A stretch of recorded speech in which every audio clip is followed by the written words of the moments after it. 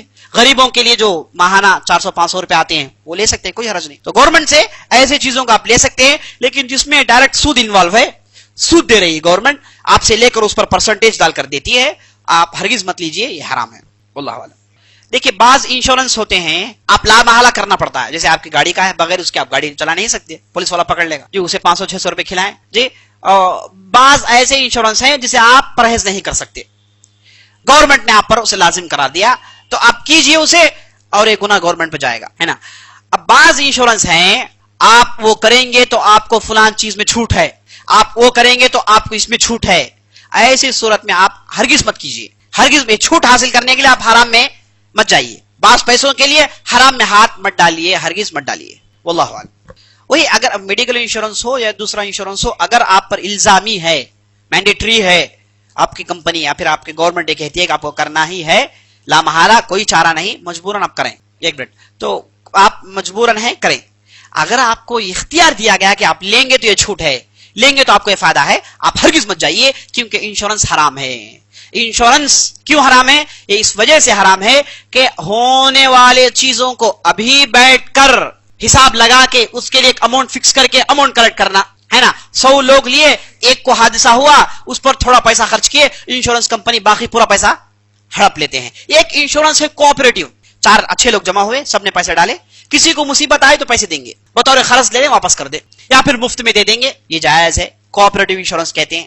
کرنے والا وہ جو پیپر ورک ہے اس کی محنت کے لیے تنخواہ لیتا ہے تو بھی جائز ہے, کوئی حرج نہیں. لیکن یہ جو کمپنیاں ہیں یہ کمانا چاہتی ہیں, ہے نا. ہزار کروڑا لوگ انشورنس کرتے ہیں, مرا 2 آدمی 3 آدمی, اسے پیسے دے دیے اور باقی کا پیسہ چٹ, یہ حرام ہے, جائز نہیں ہے. آپ نے انشورنس میں پیسے جمع کیے, مجبوراً انشورنس میں آپ نے حصہ لے لیا, مجبوراً, ہے نا, اور اس کے بعد آپ کی گاڑی گم ہو گئی یا پھر آپ بیمار ہو گئے, تو آپ پر خرچ کیا جا رہا ہے بہت زیادہ پیسہ. آپ نے 1 لاکھ روپے دیے, لیکن آپ پر خرچ 5 لاکھ روپے کیا جا رہا ہے. ایسے صورت میں آپ کا 1 لاکھ حلال ہے, 4 لاکھ حرام ہے. آپ جو آپ کو پیسے دینا چاہتے ہیں ان سے کہیے کہ میں صرف 1 لاکھ روپے جمع کیا, وہ واپس کر دیں بس. اب گاڑی گم ہو گئی, اس کے لیے آپ کچھ بھی کلیم مت کیجئے, کیونکہ یہ تقدیر کی بات ہے نا, تقدیر کی بات ہے. گاڑی گم ہونا, کسی کا اچانک مر جانا, ایکسیڈنٹ ہونا, یہ کوئی جانتے بوجھ سے نہیں کرتا, یہ تقدیر کی بات ہے. تقدیر میں تجارت مت کیجئے, اسلام اسے حرام قرار دیتا ہے. اسلام ہر ٹرانزیکشن میں لینے والا دینے والا دونوں کو نقصان نہ ہو, اس کا کیا ہے, ہمیشہ اس کی حفاظت کرتا ہے. لینے والا بھی نقصان نہ اٹھائے, دینے والا بھی نہ نقصان اٹھائے. اگر لینے والا دینے والا دونوں میں کچھ نقصان معلوم ہو رہا ہے ٹرانزیکشن سے پہلے, تو یاد رکھ لیجیے وہ ٹرانزیکشن حرام ہے. اسی کو اسلام غبن کہتا ہے نا. اس کا مطلب یہ نہیں کہ ایک تجارت کیے, ایک کو نقصان ہو گیا, دوسرے کو فائدہ ہو گیا, تو اس فائدہ جسے ہوا وہ حرام, وہ بات نہیں کر رہا ہوں میں. تجارت میں جانے سے پہلے معلوم ہو گیا کہ دونوں میں ایک آدمی کو نقصان لامحالہ ضروری ہے, ویسے تجارت کو اسلام حرام قرار دیتا ہے. اسلام لینے والا بھی نقصان نہ اٹھائے, دینے والا بھی نقصان نہ اٹھائے, اس کی بڑی شدید طور پر پابندی کرتا ہے. واللہ اعلم. ٹھیک ہے, سبحان اللہ وبحمدہ, سبحانک اللہ وبحمدک, اشہد ان لا الہ الا انت, استغفرک و اتوب الیک.